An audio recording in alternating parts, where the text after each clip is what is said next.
thought, right? Let's assume this band is a broomstick or an imaginary straight line. Just stand there face straight. So Stephanie's center of mass goes right through the middle of her foot, right through her knee, right through her hip, extends all the way up through her shoulder. Everybody see that? That's called her center of mass. That's where her body has to balance. If it didn't balance there, it would fall over. Make sense? So assume right through the center of her foot. Stephanie, go down and squat. Very, very selectively. Go back up, go back up. Go very, very slowly, please. Stop. Does everybody see now, so my imaginary center of mass hasn't moved. Does everybody see now how the distance from the center of mass to her knee joint has changed, and the distance from the center of mass to her hip joint has changed? All that's telling me is now the distance between this center of mass and this axis of motion, which is the hip, is greater. So it's a simple simple realization that if I have a weight here, I have a 10 kilo dumbbell here. If I hold it here, it's going to be slightly hard to hold. If I hold it here, it's going to be really hard to hold, right? The distance from the axis. So the further that joint is from her center of mass, the more the muscles around that joint have to work to hold her in place or to make her move. Is everybody with me on that? Okay, so Stephanie says she's got a hard time recruiting her glutes and hamstrings. So knowing that simple fact, what's the simplest way for her to shift emphasis from her quads onto her glutes? She needs to take her hip joint as far away from that center of axis or that center of mass as possible. Okay, so some people when they squat, so when I naturally squat, watch how far my knees go over my toes. So is that bad? Are my knees gonna explode when I'm there? No. That just means the muscles around my knee joint are gonna get a tremendous amount of work. Whereas if I'm like this, now see how far my hips are from my center of mass? Just by changing my thought process and my body position, I can massively influence what's gonna be worked. So let's go back to this imaginary center of mass. So Stephanie, what I want you to think about doing, I want you to squat down, but I want you to drive your your knees as far over your toes as you possibly can. Stop. Keep driving the knees forward. Keep going, keep now down. Good, stop.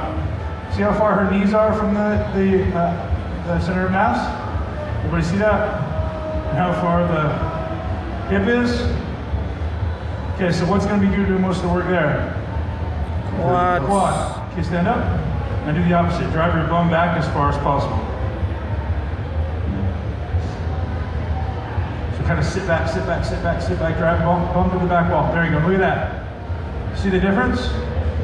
See how close her knee is now to the center of mass? Would you feel that? Feel that one on the hip? So,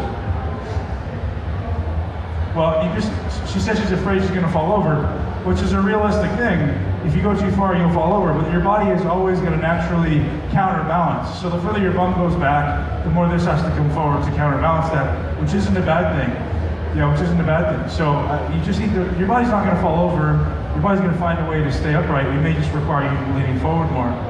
But I think as well, you got a lot of people following the whole squat Astigras. It's got to go Astigras. And it's got to be specific to your mechanics and specific to what you're trying to train. So when we're looking at you driving your hips back, it's within a range, an active range that's available to you that you can still contract and train out of, as opposed to just having to get down as deep as you can. Because you're not going to train to a point where it creates dysfunction and turns the muscles off that you're trying to train. So here's the synopsis of what I just taught. And this is maybe one of the most important realizations that every one of you needs to have when you're training every single body part. The joint, everybody listen, the joint that travels the most gets the greatest amount of stimulus. Say it again, the joint that travels the most is getting the greatest amount of stimulus. So, what? If my knee joint travels the most, meaning I'm going to have the greatest amount of excursion at this joint, the muscle around that joint is going to work the most. So same thing if I'm doing a bench press. Say I do a barbell bench press, and I'm here. My elbow joint is actually going to be traveling quite a bit more than my shoulder joint. This is the best example. Excuse my bum, Mark.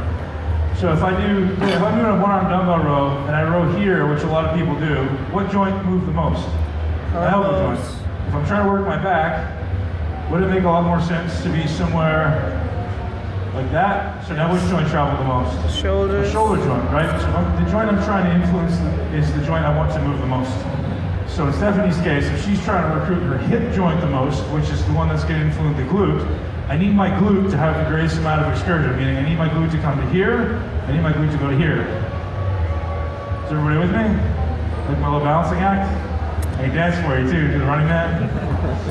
Yeah, so simple realization that every single exercise you do in the gym, if there's more than one joint moving, you need to pay attention to which one's moving the most, particularly with back training, right? And leg training. So particularly back training, because most people do back, and as they get tired,